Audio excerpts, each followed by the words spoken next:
Greetings, relatives. Welcome to our website. My name is Sandy Whitehawk. Lakota mia chukatana jiwia. Sicangu Lakota hemataha. I'm from the Rosebud Reservation in South Dakota. My work for the past 20 years has been helping our relatives who have been separated from their families and culture by way of adoption and foster care. I have learned that sharing our experiences relieves the emotional isolation many trauma survivors experience.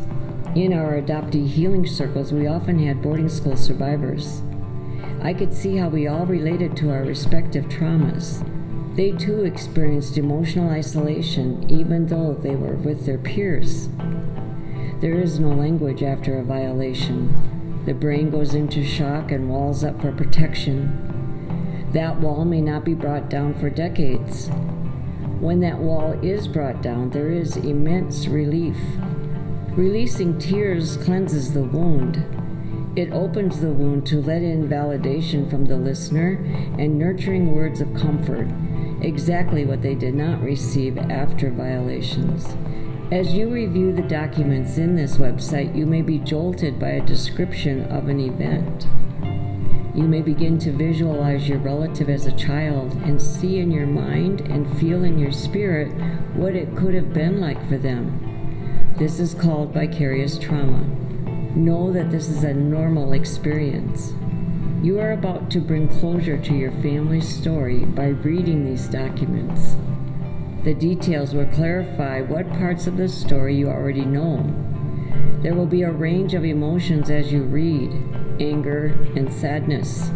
You may also experience joy and pride. I read an entry where a young girl set fire to a building. That made me visualize a young girl and her incredible strength who pulled off a powerful act of resistance. As you explore our database, it will be important that you be gentle with yourself. Take a short break from reading and take long, deep breaths. You may start to cry. This too is normal.